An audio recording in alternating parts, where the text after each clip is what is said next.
Hi, I'm right now with Mr. Hari Casey. He's the business head of a leading tour company in Cochin. They have their global presence.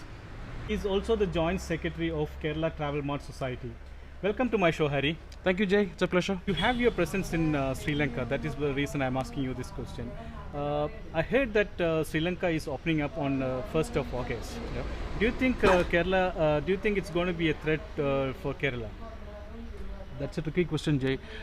See, first of all, I really don't think it's a major Sri Lanka is a major competition for Kerala as such. I mean, of course, there are a lot of similarities, but even before the COVID thing, Sri Lanka was already there, and Kerala also was there, and both had their own kind of markets, and both have been surviving quite well.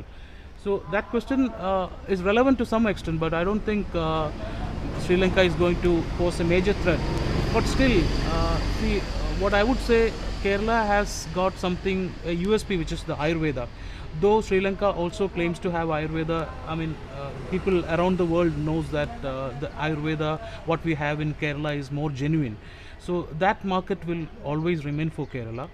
But when you talk about the tourism culture, I would say Sri Lanka is much more ahead of that. That's not even before COVID. That's the situation. Opening up in August is a good thing. I mean, it's a very positive news. But how far that is going to be effective is yet to be seen. That's mainly because the borders are open, but there need to be people who should be coming in. Okay. The people back in Europe or the traditional markets, they have gone through a lot of issues. I mean, health issues, and more importantly, the financial issues of these people. So, are they really ready to travel? Is a very, very important question. So, first, these things has to be addressed. Only then opening the borders will help. But of course, I would say it's a positive move. But how far effective, we have to wait and see, because the COVID cases are rising, and we also need to say whether Sri Lanka has really contained it, the spread. Right. You know, if it repeats, I mean, a week prior, if it again happens, the whole thing will go for a toss. So let's wait and see. There need to be some more waiting. That's what I feel. But it's a positive note. Let's hope it works for them also. I mean, the world around tourism has to survive. So, what do you think the future of the tourism is going to be? You're talking about the Indian perspective, or? Yeah, I'm talking about the Indian perspective. Okay. See, I would say we have to live with the fact that the corona is going to stay for some time. I mean, you have to take it along with us in this That's ride. true, yeah. You know that Kerala, the prevention measures what we have taken for COVID is uploaded by the entire world. You know, the Kerala model has been really That's good. true, very true. Yeah. So that is one positive aspect as far as Kerala is concerned. ഈ രോഗപ്രതിരോധ മേഖലയിൽ കേരളത്തിൻ്റെ സംഭാവന വളരെയധികം മുന്നിട്ട് നിൽക്കുന്നുവെന്ന് ലോകത്തുള്ള എല്ലാ മാധ്യമങ്ങളും റിപ്പോർട്ട് ചെയ്തൊരു കാര്യം കൂടിയാണ്. അങ്ങനെ നോക്കുമ്പോൾ that's a positive for Kerala alone. I mean, maybe some other states of India have done really well. So for them, it is like a very positive news. And that could even attract some kind of traffic towards Kerala for our health safety measures. So there is a general feeling that Kerala is a safe destination. ഇപ്പോൾ ഒരു വളരെ വിശ്വാസത്തോടുകൂടി വരാൻ പറ്റുന്ന ഒരു സുരക്ഷിതമായ വിനോദസഞ്ചാര കേന്ദ്രമാണ് കേരളം എന്നുള്ള ഒരു ധാരണ പൊതുവെ it's among the tourist there is A feeling like that. So that is going to be a plus for Kerala, but at the same time we have seen the cases are rising now. So if you ask me, I won't say that people should start traveling immediately. We can say that for a marketing purpose, but the bottom line is that we are not equipped so far. A lot of measures to be done, especially the SOPs for hotels and transport. That will take some time to implement, and we have to declare only when we are fully ready. Frankly speaking, I would say we would be doing say 30% of what we have done last year. Most of the inbound companies would be like that. So let's look at surviving first. It's all about hanging in there for the next 1 year or so, and I'm sure 2021 winters would be a very good season for Kerala. So till then we have to hang in. That's a mantra. ഇപ്പോൾ ആയുർവേദയുടെ കാര്യം പറഞ്ഞായിരുന്നു. നമ്മളപ്പോൾ ഈ ഒരു പീരീഡിൽ നമ്മൾ ശരിക്കും പറഞ്ഞു കഴിഞ്ഞാൽ ആയുർവേദ കാര്യമായുള്ള ഒരു രീതിയിൽ നമ്മളത് മാർക്കറ്റ് ചെയ്യേണ്ടത്. ആയുർവേദ അതിൻ്റെ ഒരു ഇമ്പോർട്ടൻസ് ഒരുപാട് വേൾഡ് അറൗണ്ട് ഇപ്പോൾ സംസാരിക്കുന്നുണ്ട്. ബേസിക്കലി ഇമ്മ്യൂണിറ്റിയുടെ കാര്യം പറയുമ്പോൾ immunity of the person has become the talking point in most of the national and international media now. So now the promotion has to be in such a way that, I mean, you can't say that you can treat COVID with Ayurveda. It is, nobody will take that for an answer. But at the same time, how to boost your immunity, you know, how to take care of your body in a better way, so that you can prevent the chances of getting the virus infection can be lowered with better immunity. So on that front, Ayurveda is definitely going to be a catch point for Kerala, and we have to really work on this, because this is something unique for Kerala. Other states or other countries doesn't have this. So this is something Kerala can really work upon. And I think the governments of both the state and central government would make use of this opportunity of promoting Ayurveda. When do you think the inbound movement will start, and do you think the prices are going to shoot up after this COVID-19 thing, and is it going to affect the tourism? Of course, it has affected the tourism a lot, and it will continue to hurt us for some more time. But see, the situation currently is that we won't be able to say when this is going to end. Maybe we'll have to take it in our stride for the next maybe a year or so, because this is something which we never had a precedence. It is something new, and we have never faced a situation like this. When we have gone through the floods, economic recession, but this is something which no one has got a real idea when this will stop and when life will be back to normal. But by the look of things, it is almost certain that this is going to stay for some more time. So it would be a premature answer if I say that tourism can start on a specific date. But with the experience and the practical knowledge we have, I don't expect it to open the international travel before, say, November or December of 2020. The reason being, currently the cases are slightly on the higher side, so we expect that to be contained at least by August. We open the borders by September, and then people will slowly they recover from this the pandemic and slowly start moving. So there can be some sort of movement, might be in smaller volumes, sometime in November, and it should pick up by January and February. We should be at the peak, and March also, maybe April also it can go. But after that again, the inbound season will have the off-season time. Regarding the prices part, I think the prices are going to be expensive. Though the hotels are willing to reduce the prices, the thing is that with the recent SOPs and the sanitization measures, the prices are bound to go up, because there is a lot of cost involved in the hygiene, and a lot of things have to be maintained as per the protocol. Even for the vehicles, you have to have the shield, the partition. Is that mandatory to have that shield in the vehicles? It is not mandatory, but going forward, that will be an added advantage. It's a trust for a safety.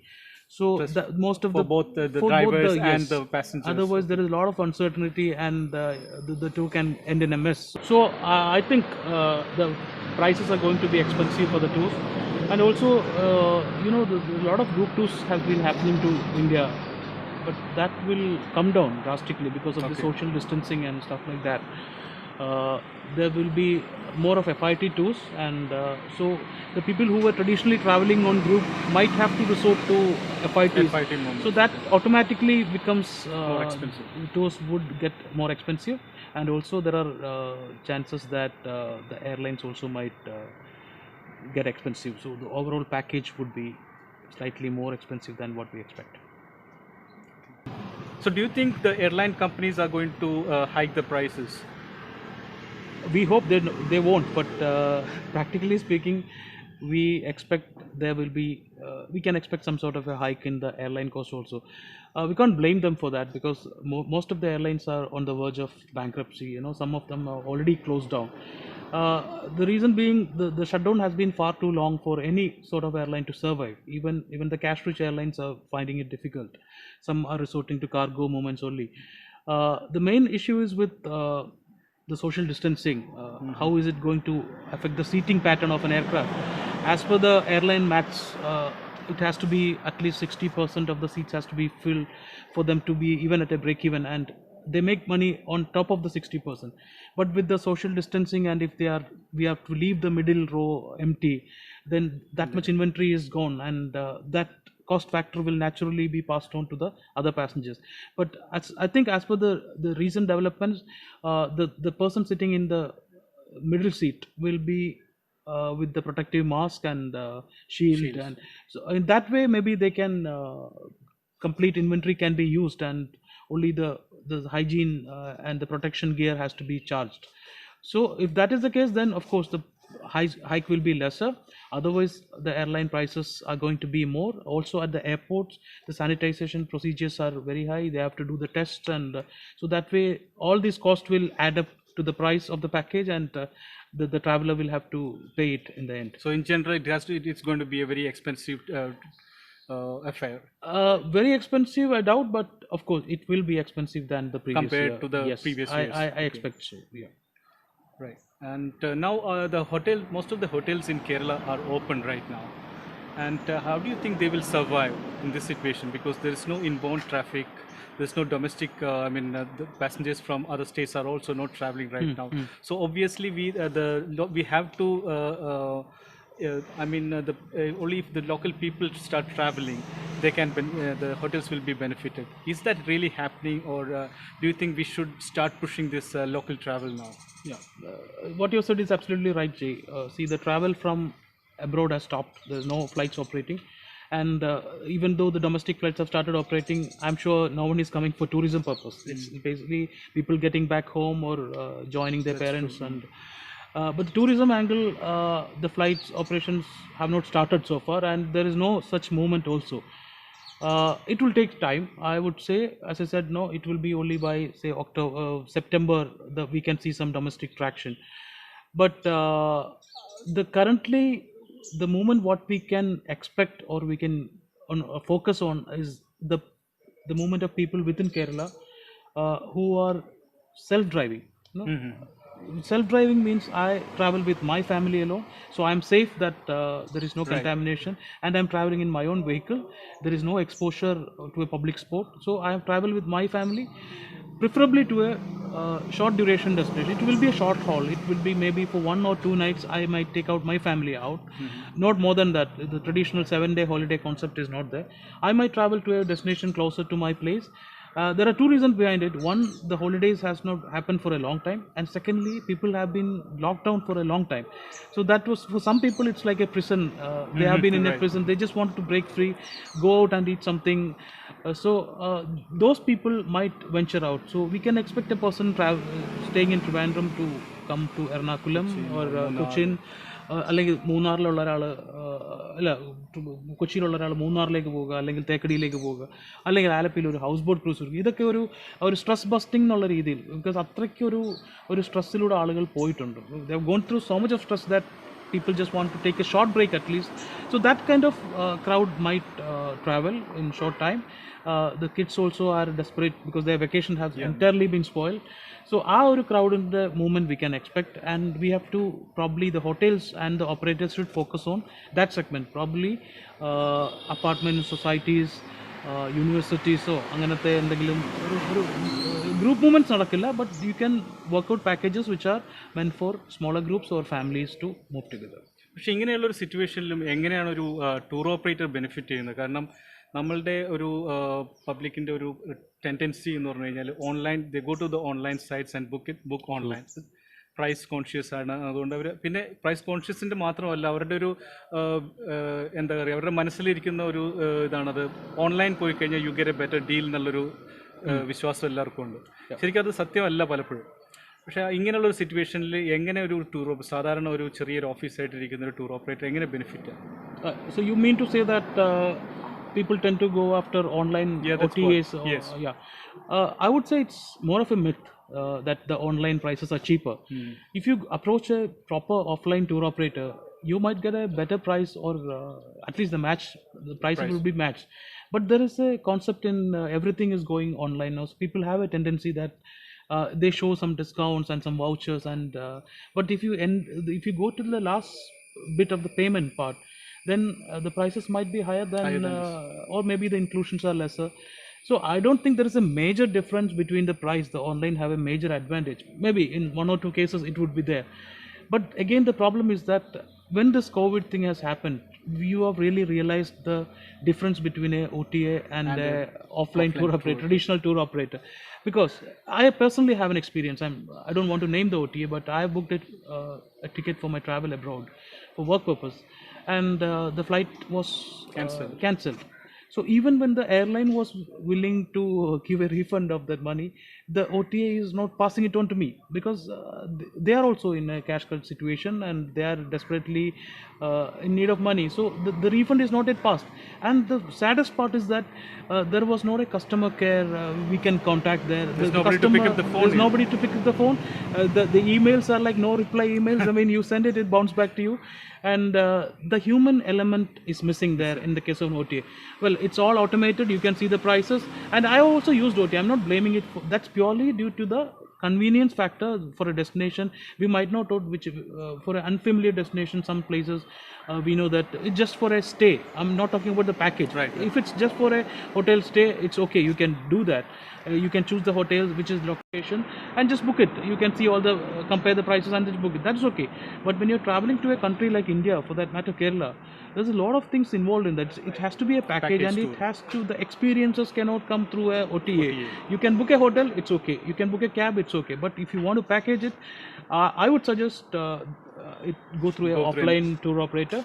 And as I said, no, the refund part, there is no one to get hold of. You are in a crisis, you are in a strange place, there is some big problem happening, and you are left in no man's land. You have to but in the case of a tour operator, there is nobody to answer your call, and you are stuck somewhere. Said, when you are stuck in a big problem at an unknown destination, then the offline tour operator is the only person you can rely upon. In the middle of the night, anytime, you just pick your phone and speak to your tour operator. He is there to find some sort of a solution, or at least give you a soothing word to you. But I'm afraid that's not the case with the offline OTAs. I've had experiences like that. So just give your offline tour operator also a preference. I mean, they are also doing it out of passion, and it's a matter of survival for most of them. So how do you think we can change the mindset of the people? Is there any, should we start a campaign or something, so that they understand, this is how the booking is done, and these are the rates you are getting? I don't think anybody has done any comparison earlier. They just have that mindset that the offline agents are more expensive than the OTA. Yes. So do you think we can change the mindset of the people? See, as I said, it's mainly the convenience factor which is driving a lot of people towards that. So the offline tour operators also have to explore the online possibilities. They can also be very customer friendly. Instead of him sending mails and chasing you, you also should have your website updated with the deals. That way a major part can be addressed there. And also it's a notion, I would say it's a wrong notion from the part of the travelers also, that everything online is cheap. That is not the right thing. You take the effort of speaking to a couple of offline tour operators, and then you will see the difference. It's not a major difference. And when you add up that to this trust factor and a reliability thing, I think it's worth paying a 200 or 300 rupees extra for that offline tour operator. The service what they're getting. Yeah, and I don't think there need to be a big campaign for this, but a lot of people would have understood at this juncture that what is the difference between an offline and online, because you must have booked a holiday for your children, and that might have got cancelled, and the refund policies, all those things, you can just think for yourself and figure out the differences. So thank you, Hari. Thank you very much for your time, and I hope tourism will come back soon. It will. Only thing is that we all are expecting the vaccine to come. I hope it will come sometime in September or something. That will make a lot of difference, and I'm hopeful. It's as we just need to give some time. It's just to be just to stay positive and invest your time into creative things. I mean, enhance your product knowledge, bring in more products, train your staff properly, make use of this time for that, and you ensure cost control. Cost cutting has to be there, and as I said earlier, it is all about surviving till the next year. So you have to look at a 1 year period. You have to survive till then, and after that, I'm sure there is going to be a surge in the arrivals, and we'll do really well. Thank you for your positive words, Hari. Thanks, Jay. It's a pleasure. Thank you.